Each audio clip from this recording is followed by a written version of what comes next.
middle of her tirade, Giselle spoke the trigger word. Mink.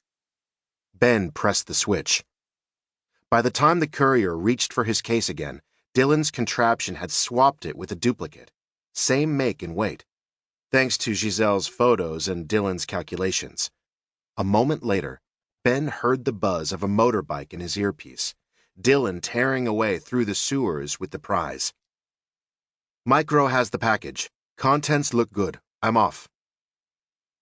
Ben didn't envy the courier, poked and swatted by Giselle before breakfast and destined for a pre-lunch beating once the buyer opened a case full of blank papers and empty steel tubes. But he'd brought the beating on himself with his sins. Ben and Giselle wouldn't interfere. They'd need to watch the buyer to see what he did next, now that they'd messed with his world. With the real case in hand and the buyer under surveillance, the company would finally get a trace on the organization behind the destruction in Munich, St. Petersburg, and Tokyo. Each strike built upon the ferocity and death toll of the last, until Rotterdam, when the bomber had botched his job and killed only himself. Rotterdam was the break the company needed. An undetonated fragment proved the attacks involved a new type of explosive, CRTX, 5 times as powerful as C4 and previously considered impossible to make. With the bomb compound identified, the company field operatives went into overdrive searching for leads. Ben found the big one. An Algerian contact in his home base of Paris hinted at an order of rare chemicals heading to a bomb maker. Ben put a hasty mission together, pulling in Giselle and the company's top tinker, Dylan. The Algerian's info led them to the case, and the case led them here. Micro, Ben said, laying his scope in its case. That's a job well done. Enjoy the flight home. Nightingale, keep tabs on the target. A shadow darkened Ben's perch. Strong arms flipped him over and slammed him down, breaking roof tiles. A brute stood over him. Bald, Arab, packing a cig. Enjoying the show, Mr. Calix? Monsieur? The Algerian, the criminal from Paris whose rumor about an order of bomb-making chemicals led Ben to the case.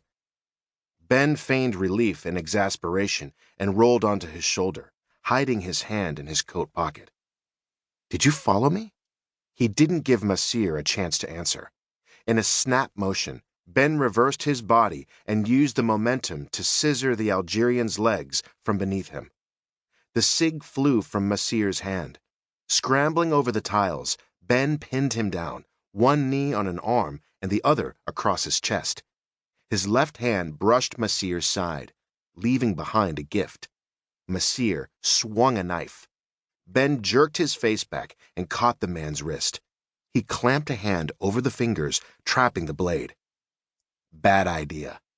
A strike to the elbow bent Monsieur's arm, and with both hands, Ben pressed the knife down until the tip found Monsieur's Adam's apple. When we met in Paris, I used an alias. How do you know my real name? Jupiter has been watching you. He is pleased. Screams hit Ben's ears, 2 versions of the same scream, one live and one over the comlink. Giselle.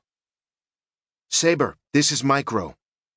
The echoing howl of a motorbike in a sewer pipe nearly drowned out Dylan's voice. Something's wrong. No kidding. Should I go back? And do what? Ben knocked Monsieur out with a right cross. You never carry a gun. He launched himself over the ledge and rode the fire escape down until it clanked against its stop, leaving him dangling 5 feet above the pavement. He dropped to the ground in a crouch. Go, Dylan. Get out of here. Ben rose and turned. The crowd before him scattered, some running for their lives. 50 meters away, a red-haired man the size of a small house held Giselle by the neck, dragging her backward toward a runabout bobbing against the Tiber River docks. Ben charged. Giselle's attacker raised a cig like Monsieur's to her neck. Stay back, I'll kill her.